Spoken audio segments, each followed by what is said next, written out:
Baiklah, kali ini kita kedatangan narasumber yang di mana narasumber ini dari Yayasan Islam atau dari Stikes Sersi Pontianak.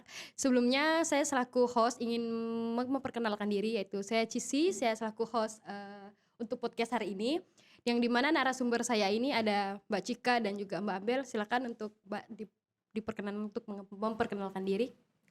Baik, perkenalkan nama saya Cika Ege Pratama.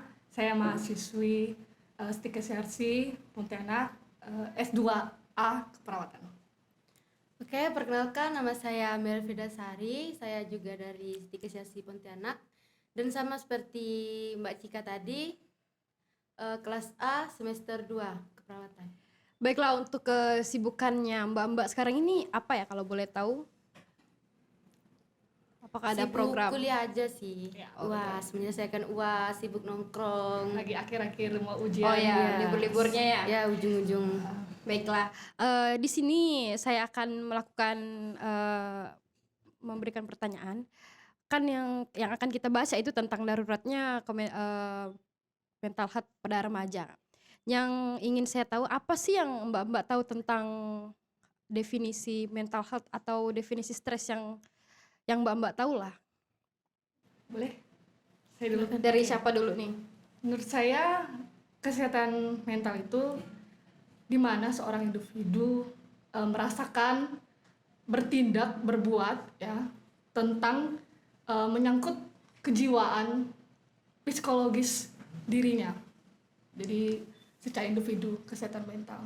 Jadi misalnya seseorang itu kesehatan mentalnya buruk ya, itu pasti akan mengganggu orang tersebut. Jadi individu sendiri. Kalau untuk Amel, Tentunya kesehatan mental itu adalah suatu hal yang bersifat individu atau pribadi, jadi dapat diartikan bahwa adalah kesejahteraan di mana setiap individu itu bisa mencapai potensi di diri mereka sendiri. Jadi lebih singkatnya itu mereka itu bisa bermanfaat, bisa berpartisipasi di lingkungan mereka atau di komunitas mereka. jadi kalau kita simpulkan untuk definisi kesehatan mental ini ataupun mental health ini adalah dari satu individu seseorang yang dimana mereka mengalami gangguan, itu ya. Betul. Ya. Lalu yang ingin saya tanyakan, untuk apa sih yang berhubungan dengan remaja pada saat ini untuk mental health yang kita ketahui, yang Mbak ketahui, yang berhubungan dengan remaja-remaja pada saat ini?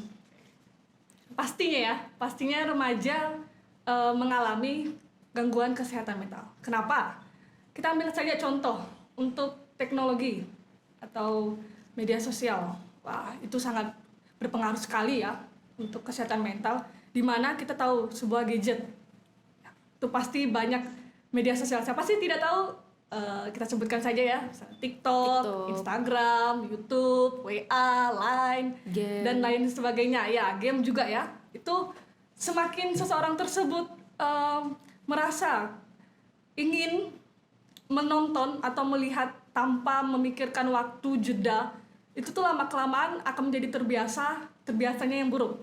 Jadi makin lama akan ganggu nih secara kesehatan mentalnya, karena mungkin malamnya dia tidur berkurang kan, karena dia bergadang nih tiap malam scroll TikTok, tiba-tiba saja udah jam 2 subuh, jam 3 subuh. Mungkin menurut saya itu sih karena remaja sekarang sangat berpengaruh sama gadget, tidak bisa lepas lah. Ya, berarti untuk pengaruhnya itu dari sosial media atau gadget ya. Tapi apakah ada tanggapan lain dari Amel? Kesehatan mental ini sangat berhubungan sekali dengan remaja saat ini, karena masa remaja itu kan masa di mana paling kritis ya di setiap pertumbuhan individu.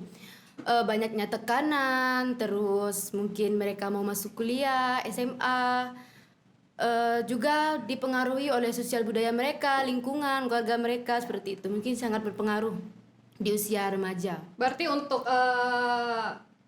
kemampuan yang biasa kita ketahui, remaja ini dapat sangat berpengaruh bagi gadget, dan juga aplikasi-aplikasi yang kita ketahui yang barusan disampaikan pada Cika dan Amel itu sangat berpengaruh pada remaja pada saat ini. Lalu yang ingin saya tanyakan, faktor apa saja sih yang berpengaruh dan faktor apa saja yang membuat seseorang remaja ini mengalami mental health? Boleh saya dulu ya. Boleh Ya, dari silakan. Amel, boleh Cika juga boleh. Menurut saya kita ambil saja contoh yang dekat. Kita seorang mahasiswa-mahasiswi. Iya. Tekanan akademik. Kenapa tekanan akademik? Yang dimana pasti setiap individu tuh merasakan loh, kita harus menjadi istilahnya juara 1, number 1. Iya. Harus bisa mendapatkan nilai. Wah, kalau bisa nilai sempurna lah, 100. Ya, kita harus lebih di atas Iya, dari teman-teman iya. yang lain. Jadi setiap dorongan dalam pikir kita, setiap mau ujian atau ulangan, ayo bisa, ayo. Nah, itu tuh tekanan semakin kita tekan. Kalau misalnya kita tidak bisa atau kita remedial, itu rasanya sedih sekali kan, sedih. Kenapa sih gitu kan? Padahal tekanan tiap malam tuh pikir, ayo bisa, ayo 100, ayo tuntas gitu. Itu sih paling karena kita sebagai seorang mahasiswa-mahasiswi ya, jadi paling utama tekanan akademik sih. Iya, tekanan di diri kita sendiri Iya, sebenarnya. betul. Kalau untuk Amel gimana Oke, nih? selain dari tekanan akademik, kita juga dari yang sangat berpengaruh ya bagi remaja itu adalah tekanan dari keluarga dan lingkungan. Kalau Iya. dari keluarga itu seperti mungkin dari seperti tadi dorongan dari orang tua, mungkin percayaan dari orang tua, terus individu ini tidak mau bercerita atau tidak mau membuka perasaannya ke orang-orang di sekitarnya, ke keluarganya atau orang-orang terdekatnya. Terus seperti trauma, pernah dibully, terus perundungan atau pernah kehilangan seseorang yang dia sayangi atau ya sebagainya. Ya berarti kalau yang untuk di keluarga ini mungkin kurangnya dukungan. Iya, Ataupun kurangnya biasanya dukungan. nih kalau untuk yang kurangnya dukungan keluarga nih, kayaknya mereka nih kurang membuka pembicaraan Membuka, kepada keluarga, iya. sehingga memendam perasaannya sendiri, dan itu membuat diri dia tuh merasa kalau dirinya ini seperti kurangnya perhatian dari keluarga, seperti itu ya. Baik, untuk pencegahan nih, nah pencegahan yang harus kita lakukan, apakah ada solusi atau edukasi dari mbak-mbak nih untuk pencegahan agar remaja zaman sekarang ini kan pasti mereka sangat tertekan kan. Nah, Iya. apalagi dalam kondisi misalnya putus cinta atau kurangnya dukungan keluarga dan juga akademik tadi. Apakah ada nih salah satu solusi untuk pencegahan? Kalau seperti yang tadi itu kan contohnya tidak mau bercerita, mungkin kita bisa mulai dengan lebih terbuka kepada orang lain, lebih mempercayai orang-orang di sekitar kita untuk setidaknya kita bercerita lah, tidak menumpuk masalah sendiri gitu. Sama juga ini sih, kesadaran diri sendiri, kesadaran akan hidup sehat. Tadi saya kan ambil contoh gadget ya, Iya. media sosial. Nah, itu kan sama saja tidak hidup sehat ya, karena sangat-sangat bergantung sama gadget sampai tidur bergadang. Karena itu harus dari kesadaran diri sendiri sih. Jadi misalnya orang tuh harus tahu, oh ini tuh udah nggak baik nih, jalurnya udah nggak masuk nih, udah istilahnya udah melenceng lah. Nah, itu harus sadar sama diri sendiri, jadi bisa merubah perilaku, perbuatannya sendiri. Oke, yang ingin saya tanyakan lagi untuk yang di bagian gadget, apakah hubungannya dengan yang pengaruh dari remaja mental health remaja pada saat ini? Kan gadget ya, aplikasi. Nah, yang sehubungan yang membuat remaja pada saat ini mengalami mental health, sepertinya kan kalau kayak gadget ini kan mereka kurangnya pola tidur berarti ya, kurang untuk aktivitas tidur kan. Nah, apakah ada lain yang biasa kan kalau misalnya anak remaja zaman sekarang melihat berita-berita terbaru? Tentu ada, Iya, tentu ada. iya. Seperti saja kita ambil contoh bullying. Nah, Wah, itu. bullying. Sebuah ketikan saja loh, hanya satu kata atau satu kalimat saja lah, misalnya jelek banget, jelek sekali. Itu Ya, apalagi pasti di buat- gadget banyak hoax Iya. ya. Nah ya, berita-berita yang di Ya, mana-mana. berita-berita betul. yang tidak benar yang mempengaruhi remaja di sosial media. Apalagi kalau untuk pembulian ini kan tidak hanya dari ketikan, Iya. cara berbicara, Iya. perlakuan juga itu ya. Lalu yang ingin saya tanyakan lagi, apakah ada kasus yang di Indonesia yang mencakupi ataupun data yang ada di Indonesia untuk mengetahui berapa persen sih seorang remaja mengalami gangguan mental health? Tentu ya di Ada banyak di ya, Indonesia. negara Indonesia ini termasuk 10 besar loh ASEAN untuk kasus bunuh diri.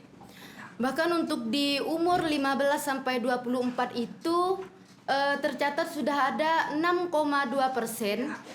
Itu sekitar sudah 11 juta ya yang terkena gangguan jiwa atau gangguan Iya. mental di Indonesia pada remaja. Kebanyakan remaja. Banyak Iya, remaja. remaja. Salah satu kasus yang tadi kan itu kasus yang Mbak Cika jelaskan Iya. adalah di sosmed ataupun yang tentang bullying. Apakah ada satu kasus yang akan diambil untuk contoh sebagai contoh yang ada di Indonesia maupun di Pontianak ini? Ada. Salah satunya masih baru juga 28 April 2023 kemarin. Itu kasus bunuh diri ya terhadap seorang siswa. Ya, dia Siswa, bukan mahasiswa. Ya, dia masih SMA SMA. dan ini di Pontianak. Oh, Ya. di dalam lingkungan kita berarti. Ya, itu akibatnya kalau yang saya ikutin ya beritanya itu karena dia merasa menjadi beban orang tuanya nih. Oh ya. Tapi saya juga tidak tahu sih latar belakangnya seperti apa, keluarga Iya, seperti apa. Cuman yang kalau saya lihat, saya baca itu karena dia merasa beban sama orang tuanya, merasa istilahnya kalau zaman sekarang anaknya tidak berguna. Iya. Jadi belum bisa apa-apa. Jadi itu sampai bunuh diri, mentalnya terganggu.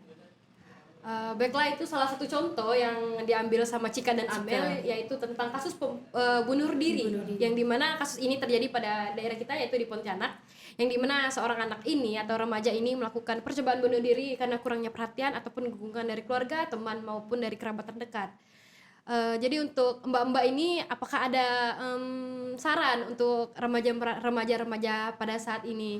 Kan pasti remaja-remaja sekarang untuk pemikirannya pasti sedikit-sedikit ingin melukai diri, menyakiti diri, ataupun sampai melakukan bunuh diri. Apakah ada dukungan dari Cika dan Amel untuk remaja-remaja pada saat ini?